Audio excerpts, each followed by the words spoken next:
So అయితే ఇక్కడ సికింద్రాబాద్లో కూడా ఈరోజు అయితే మాక్ డ్రిల్ అయితే ఏర్పాటు చేయడం జరుగుతుంది. సో ఇక్కడ ఏదైనా నిజంగా అవాంఛనీయ సంఘటన జరిగితే ఎట్లా ప్రాణాలు కాపాడుకోవాలని కూడా ఈరోజు పోలీస్ బృందం అంతా కూడా ఒక మంచి అవగాహన కార్యక్రమం అయితే చేపట్టడం జరిగింది. మేడం, ఈరోజు అయితే చేపట్టిన ఈ కార్యక్రమం ఏంది, అట్లా జనాలకు ఏం మెసేజ్ చేయదలుచుకున్నారు, ఏం చెప్తారు అసలు?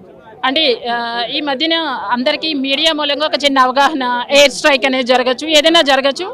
దాని మూలంగా ఈ మాక్ డ్రిల్ అనేది స్టార్ట్ చేశారు. సివిలియన్ పీపుల్, సివిలియన్ ఏరియాని ప్రొటెక్ట్ చేయడం కోసం. వీళ్ళు ఏంటంటే ఈ అపార్ట్మెంటల్ కల్చర్లో కానీ, క్రౌడ్ ఎక్కువగా ఉన్న చోట కానీ మీరు భయపడద్దు, ప్యానిక్ అవ్వద్దు. స్టాంపిడ్ సిచ్యువేషన్స్ తెచ్చుకోకుండా సిస్టమేటిక్గా బయటికి రావడానికి ట్రై చేయాలి. Within fraction of seconds కానీ, విత్ ఇన్ మినిట్స్లో కానీ డెఫినెట్గా గవర్నమెంట్ డిపార్ట్మెంట్స్ అన్ని, పోలీస్ కానీ, ఎన్డీఆర్ఎఫ్ కానీ, fire, electricity department, medical team, ambulance facility మీ దగ్గరికి తప్పకుండా వస్తాయి. మీరు ప్యానిక్ అవ్వద్దు.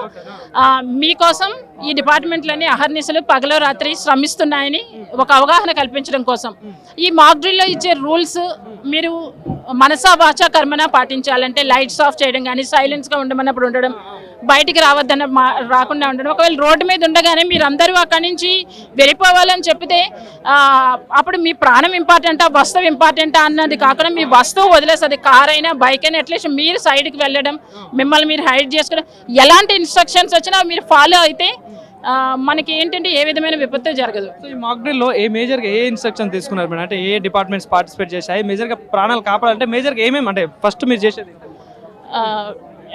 ఫస్ట్ క్యాజువాలిటీని బయటికి తీసుకురావాలంటే ఎన్డీఆర్ఎఫ్ బృందాలు కావాలి, వాళ్ళు రెడీగా ఉన్నారు. నెక్స్ట్ రాగానే medical department, next ambulance facility అన్నీ మనకి అందుబాటులో ఉంటాయి కూడా అన్న భరోసా పీపుల్ కల్పించడం కోసం. రీసెంట్ గా కూడా మనకి కాశ్మీర్లో ఒక ఇన్సిడెంట్ కూడా జరిగింది మేడం. సో ఏం చెప్తారు అసలు దాన్ని ఉద్దేశించుకున్నారు? ఇట్లాంటి ఇన్సిడెంట్ జరిగినప్పుడు మీరు కూడా ఒక మాక్ డ్రిల్ అనేది చేశారు కదా, సో అట్లాంటి ఇన్సిడెంట్ జరిగినప్పుడు ఏమనిపిస్తుంది? ఇలాంటి ఇన్సిడెంట్ మొన్న జరిగిన ఇన్సిడెంట్ ఏంటంటే సివిలియన్ పీపుల్ మీద, అమాయక ప్రజల మీద అలా పాశవికంగా అటాక్ చేయడం అనేది చాలా తప్పు. వాళ్ళ ప్రాణాలు తీయడం అనేది చాలా అమానుష్యం. ఇలాంటివి ముందు జరగకుండా ఉండడం కోసం కూడా పబ్లిక్ని మోటివేట్ చేయడం. అంటే ఎన్ని ప్లేసెస్లలో చేశారు మాక్ డ్రిల్? మన సిటీ అంతా చేస్తున్నారు. అలా మన ఇండియాలో చాలా డిస్ట్రిక్ట్స్, చాలా స్టేట్స్లో కూడా జరుగుతుంది. మనం యూనిటీతో ఉండాలి. మీకోసం గవర్నమెంట్ ఉంది, గవర్నమెంట్కి మీకు సహకారం కావాలి. ఇంకా మన మీడియా మిత్రులు ఏ విధమైన ఇన్సిడెంట్ జరిగినా అందరికీ అవగాహన కల్పించడానికి ఎప్పుడు వాళ్ళు కూడా మన ఫ్రంట్ లైన్, మన ఆర్మడ్ ఫోర్సెస్ సోల్జర్స్, ఆఫీసర్స్ లాగా మన మీడియా మిత్రులు కూడా ఎప్పుడు వచ్చి అందరికీ అన్ని విధాలైన సహకారాన్ని అందిస్తున్నారు. దాని అవగాహనతో అందరం కలిసి దానికి కృషి చేస్తూ, సపోర్ట్ చేస్తూ ముందుకు వెళ్తే ఏ విధమైన విపత్తు జరగదు అన్నదే అందరి ఉద్దేశం. సో ఇది ఇక్కడ అయితే ఎన్సీసీకి సంబంధించిన ఒక ఆఫీసర్ అయితే చెప్తా ఉన్నారు. ఏది చూసుకుంటే ఇట్లాంటి ఇన్సిడెంట్ జరిగినప్పుడు ప్రజలు ఫస్ట్ భయపడకుండా ఫస్ట్ ఏమేమి ఇన్స్ట్రక్షన్ తీసుకోవాలి మేము క్లియర్గా ఒకటి చూపించాము.